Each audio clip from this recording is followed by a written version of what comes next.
So last time we talked about mass percent, we were able to figure out the percentage of a particular element by mass in a compound.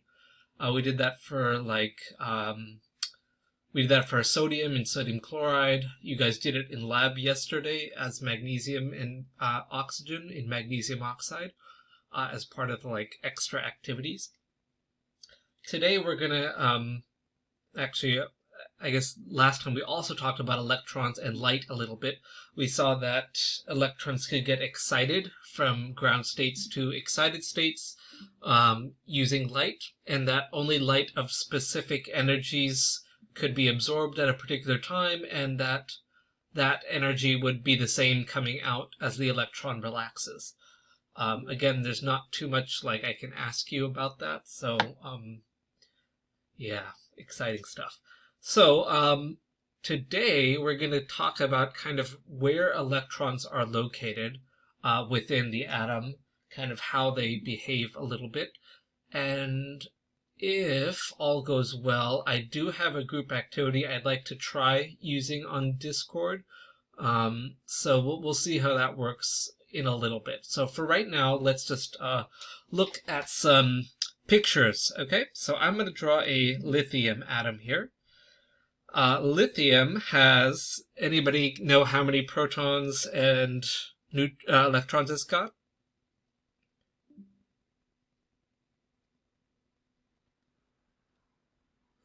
You can write it. Go, guys. Lithium.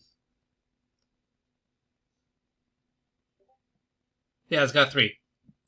Three of each, right? 3 protons, 3 electrons. We're going to see, you've probably seen something like this in middle school or whatever, where these blue things are electrons, where you've got kind of like shells around a nucleus, and electrons kind of distributed in those. And that kind of used to be our understanding of how electrons kind of looked in an atom. However, nowadays it's a bit more sophisticated than that. But for right now, this model of how the atom looks can be useful to us. We can see that we can kind of describe some of these electrons. This one in the outer ring we can call a valence electron. That's going to be the outermost kind of ring. And by contrast, these guys in the middle are known as core electrons. All right, those are going to be in anything that's not the outermost ring. So we can see here that lithium has how many core electrons? Yeah, it's got 2 core electrons. And how many valence electrons does it have? It's got 1. Yeah, exactly. So we can see that we can describe some of these. In chemistry, we're going to find that the valence electrons are going to be doing all of the chemistry that we know and love, or rather will know and hate, I guess. That's all going to be done with the valence electrons. The core electrons don't really do anything. The reason for that is the nucleus being positively charged and the electrons being negatively charged. The closer those two are together, the less likely they are to kind of leave each other, because positive and negative are attracted. If we were to make this a little bit more advanced, let's go ahead and do another atom. How about we do carbon? So here's our nucleus again. And let me go ahead and draw carbons. I'm just kind of randomly drawing these in here.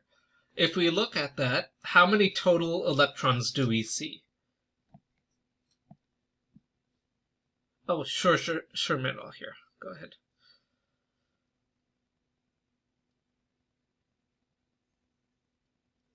By the way, I do post all of these things in this lecture notes thing, so if you miss something, you'll be able to see it after. Just so you know. Okay, back to carbon. How many electrons do we see in the carbon? Yeah, and we know this because we look at the periodic table. Its atomic number is 6. It should have 6 electrons. Of that, how many are going to be core electrons? Robert, stop anticipating my questions. Yeah, you got it right. Okay, we see that there are 2 core electrons and 4 valence electrons. Right? We can see that there are 4 in that outermost one and 2 in that middle one. All right. How about we make this a little bit more... No, that's too crazy. Let's not do that one. Let's do, how about magnesium? Yeah, let's do that one. Okay.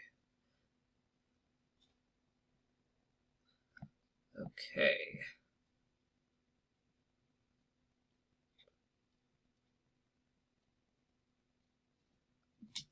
Alrighty.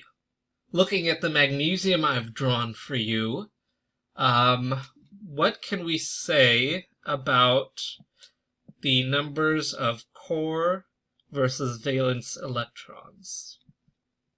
Let's do valence first, because that's probably easier. Yeah, we see that there are 2 valence electrons. So when we're looking at valence electrons, we always want to look at the outermost one.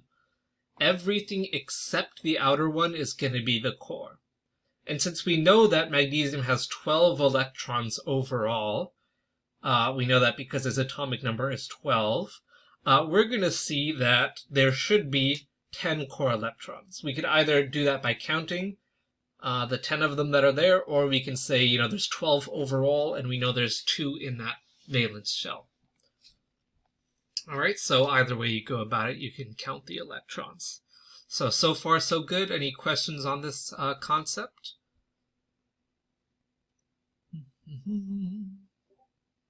Yes, for core. Correct. So even if we had 6 rings on the inner side, that would be our core. So the core is everything that's not the outermost one. So although the maximum is 7, if we had 7 rings, the rings that are the 1st through 6th rings would all be the core electrons, and the valence electrons would just be that 7th one. Okay, does that make sense?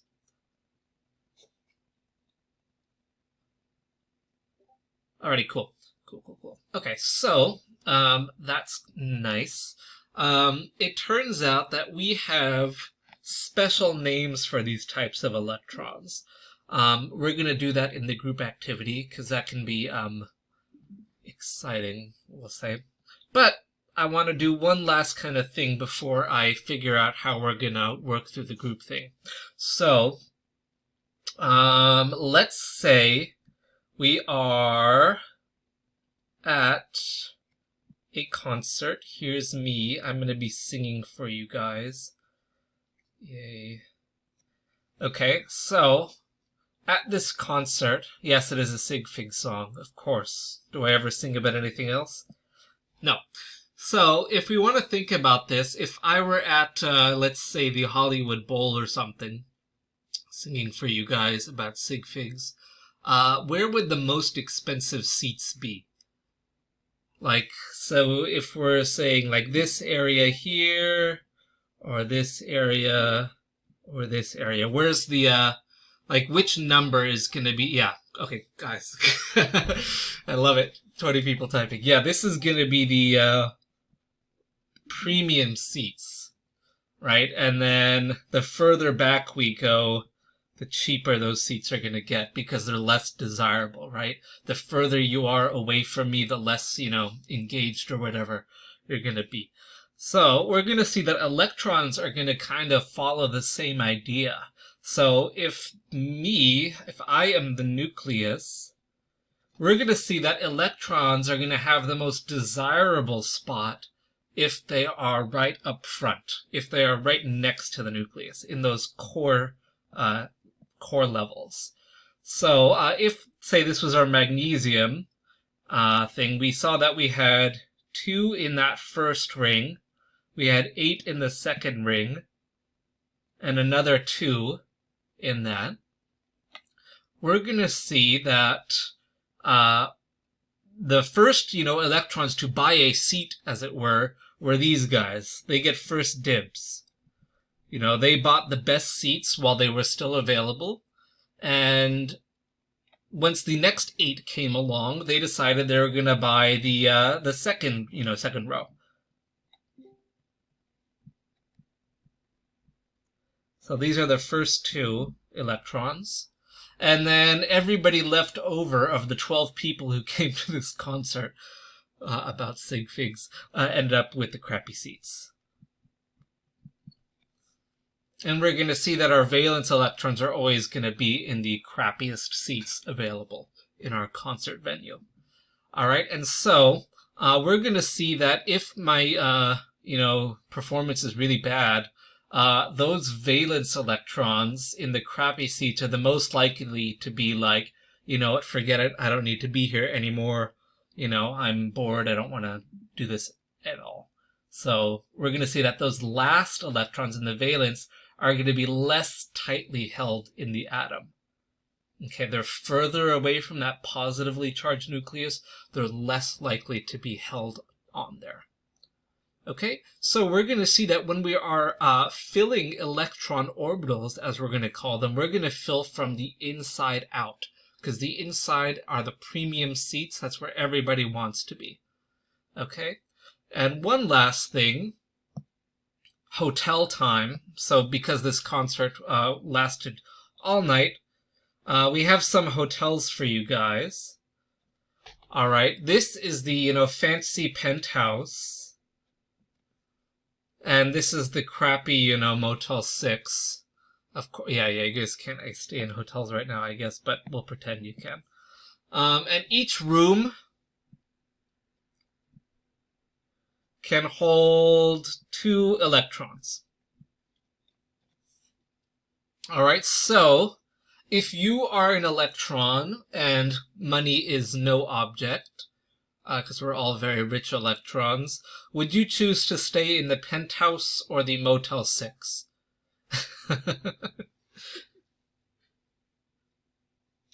Where do you guys want to stay? Please give the right answer. Yes, you're going to stay in the penthouse. So that first electron is going to be put into the penthouse. No, Robert, you can't do that. You're a bad electron. So, all right, now the tougher choice. Okay, the second electron comes along. It can stay in that penthouse with the other electron, or it can have an empty room in the Motel 6. I'm going to choose for you. It's going to choose to go to that penthouse. Okay, because those fancy amenities, there's 3 bedrooms in this penthouse, so it's totally okay to share that with a friend. So that's just great. All right, the third electron to come along is going to have to stay in the Motel 6. That's the only the only thing left. So our third electron is going to go here. I know they look like 7s or 1s, but they're little half arrows. Sorry, that's just the way we draw them. All right, now electron number 4. Would you like to stay? You have to stay in the Motel 6. But would you like your own room, or would you like to stay with smelly electron number 3?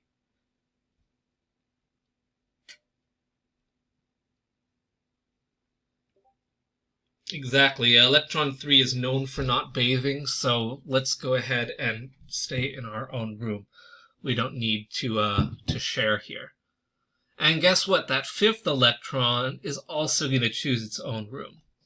And if we keep having to put electrons in, say checking into these hotels, we're going to see that after we have filled all of these rooms individually within one hotel, we're going to start having to pair up after that. So if we had to put 3 more electrons, they would have to pair off with the ones that already have their own rooms.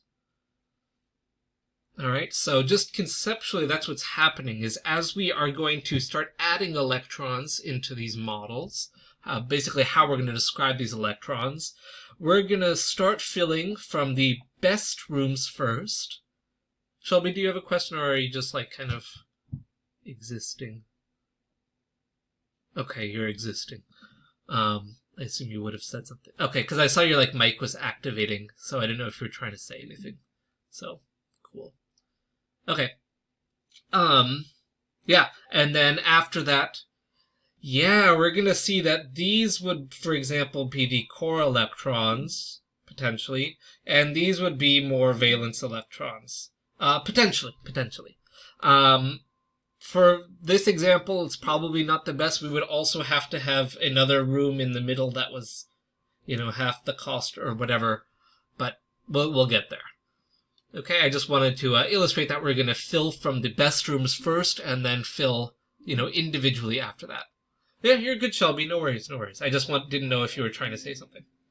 Okay, so from here, ooh, this will be exciting. We'll see how this is going to work. Before you split off, I have put in this group activities channel a group packet for us to work on, as well as 8 Google Docs. Okay, I've got 8 groups. I assume that's how many we're going to have. If we need to make more, we can do that. But I'm going to have you guys kind of migrate into your own groups, these voice channels here. And you're going to go ahead and take the group Google Doc that is corresponding with your group. So if Elza and, let's see, who does Elza usually work with? Elfrida and whoever choose to be group 1, they're going to use the Google Doc for group 1. And this is just a blank document. You're going to type your answers in. Okay, so you're going to use this group configuration sheet. It's going to look like this. Sorry, I've just kind of taken over. And you're going to have the questions as normal. And in your Google Doc, you're going to say, question 1, the answer is 4. Oh, I guess I wrote 3, but whatever. You're just going to kind of write your answers this way. All right. Is there any questions on how that is going to work? So you guys can all edit it at the same time. Everyone in the group can type onto their Google Doc. And I'm going to be kind of popping around in the groups, and I'll be looking at your Google Docs as we work through this. Okay, let me go back to general discussion. Try and do like groups of 3 or 4, kind of the same that you've been doing in like the class. So hopefully you'll know their names of people you've been working with before. Yeah, it's going to be up to you guys. So if you really hate your group from class, that's fine. Just find a new group. I'm not going to be terribly strict about it, but, I would say more than 5 would not be a good idea. Here's our magnesium ring for you. Okay, so go ahead and get into groups. Just find a group that you like or would like to be a part of, and we'll work with that. Go, go, go. Oh, if you don't know how to move, by the way, you just double-click or just single-click maybe one of these groups, and you can move into it.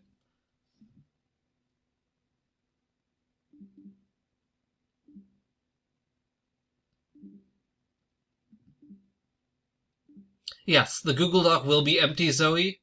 The questions are in a separate thing. So if you go to the group activities, at the very top is this group work electron configuration document. You're going to use that for the questions, and then you're going to write your answers in the Google Doc. Does that make sense?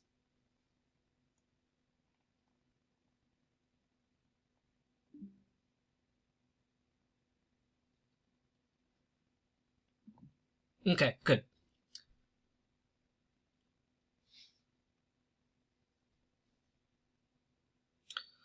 Once you go in there, you'll have the option to unmute yourself. So you'll be able to click this mute button down here in your own group, and you should be able to talk.